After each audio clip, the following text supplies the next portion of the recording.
Good morning and welcome. Today we have Roland Grassberger, who is the CEO of Grassfish, with us. Roland, welcome. Now, you've been to ISE probably 5 or 6 times, I think now? Yes, that's true. I'm attending the ISE for I think 8 or 9 years in a row now, and we have our own booth for the last 6 years. Until 2 years ago we had one booth in the digital signage hall, and last year we started with a new concept with partners, so last partnerships, showing the partnerships.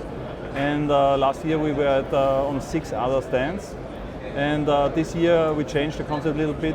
So we have one small stand in the Diamond Lounge as just a meeting point, but we are exhibiting our solutions at the partner stand. How are you finding the Diamond Lounge? I think this is the first year the Diamond Lounge has been used. I mean, ISE is getting full. I mean, all the halls are full and growing all over the place. Is it a good place for you so far?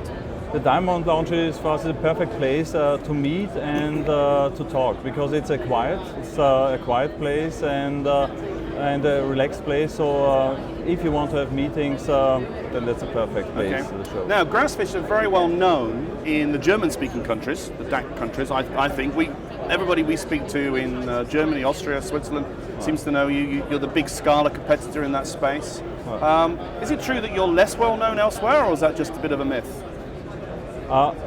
We are surely best known in German-speaking countries. We are now #1 here, but we have also projects elsewhere, and so we have partnerships with, for example, Elisa in Finland. We have a big footprint in Scandinavia. We also have projects and partnerships, for example, in the US for specialized markets like food retail and interactive vending machines. But we are expanding. We will expand our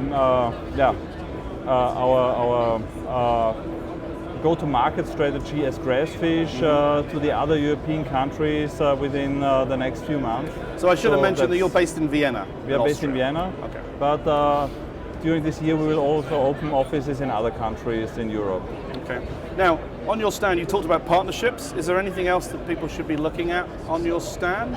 Does the stand that you build or the things you talk about say anything about how you see the market moving forward in the next year or so, perhaps? On our stand you will see no screen, so we have just a big picture of retail. So retail is our focus, and we will be more focused on retail over the next time.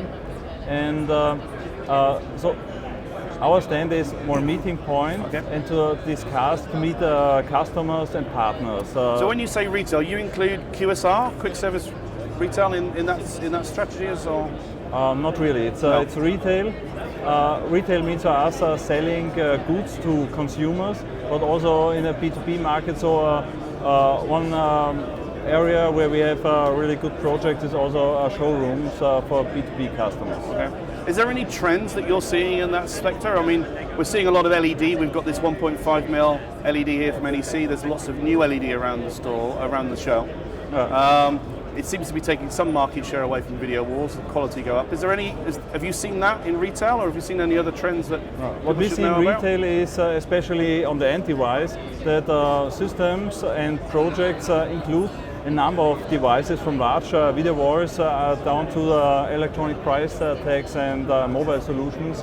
And what customers need are integrated solutions to drive all these different devices, because if you go away from the traditional 40-inch screen to a real solution for retailers to engage their customers, then you need different solutions and devices for different touch points. So if you want to address customers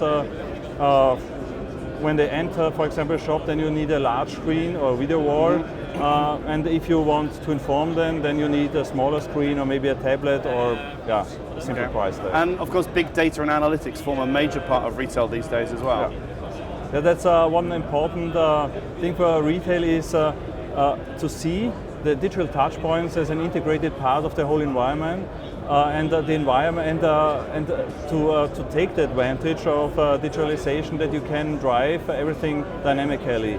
And if you want to drive everything dynamically, then you need a rule-based system behind that selects the content, and then you need shop analytics as the way to get the information how to drive your digital touchpoints. Okay.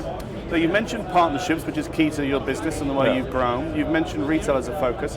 Is there anything else that you see as a big part of your strategy in the next couple of years as you seek to grow?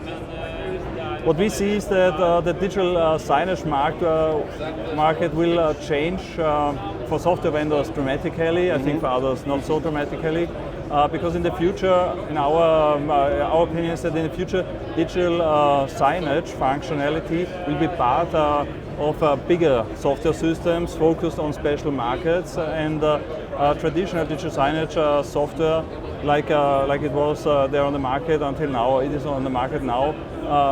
Yes, has to change, and also the vendors have to understand more the customers, because if, for example, if you develop a car, then you have to understand the needs and the needs of the drivers. Right. And that's the same for retail, or for corporate communication, or QSR, for everything. Okay.